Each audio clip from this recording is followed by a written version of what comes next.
On va commencer cet atelier qui s'intitule un petit peu de façon humoristique et provocatrice, Trop bon, trop con.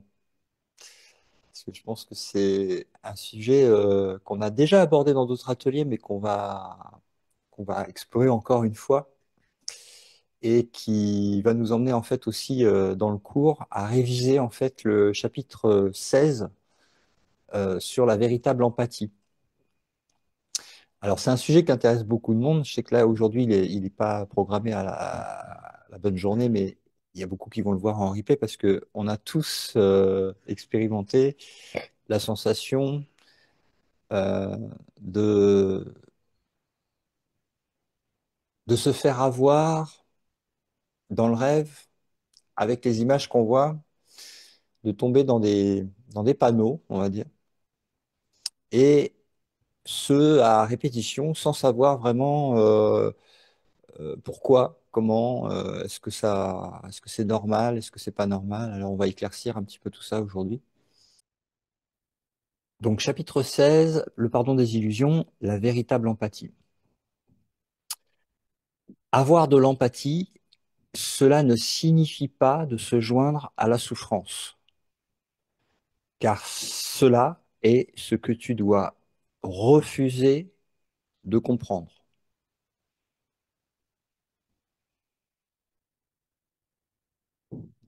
Déjà, rien qu'avec cette première phrase, ça peut faire tiquer, hein. Refuser de comprendre la souffrance.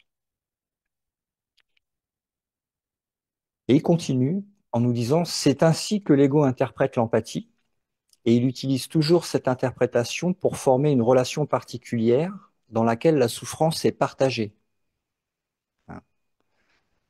Euh,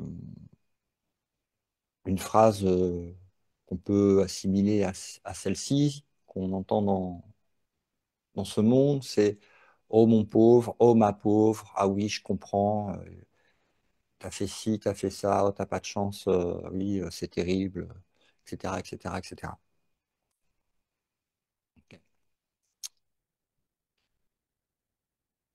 Je répète la phrase, c'est ainsi que l'ego interprète l'empathie, hein, donc de se joindre à la souffrance, hein, pour former une relation particulière dans laquelle la souffrance est partagée. La capacité d'empathie est très utile au Saint-Esprit pourvu que tu le laisses l'utiliser à sa façon, et sa façon est très différente. Il ne comprend pas la souffrance et il voudrait que tu enseignes qu'elle n'est pas compréhensible. Quand il rentre en relation par toi, il n'entre pas en relation avec un autre ego, par l'entremise du tien. Il ne se joint pas à la douleur, car il comprend que la guérison de la douleur ne s'accomplit pas par des délirantes tentatives pour y entrer et la soulager en partageant le délire. Donc ça, c'est le début du chapitre 16. Je vous invite à le relire plus en profondeur et entier. Donc comme je vous le disais, en fait, Artem et Pursa, dans les livres de Gary Renard, ne disent pas à Gary, oh, tu devrais euh, faire attention à ci ou faire attention à ça, il va t'arriver ci, il va t'arriver ça. Il ne parle pas de son futur. Euh, Parce qu'en fait,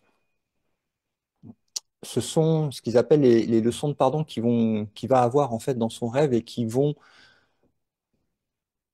sous une autre vision que celle qu'on a d'habitude, lui permettre petit à petit de se réveiller.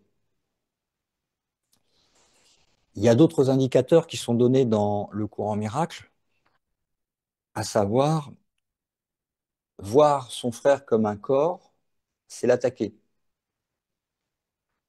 Parce qu'effectivement, si on est le pur esprit innocent et complet tel que Dieu nous a créé, si je regarde à travers les yeux de l'ego et que je vois en fait une limitation d'une entité, ainsi je le verrai, ainsi je vais me voir. Parce que donner et recevoir sont la même chose, c'est une loi du ciel.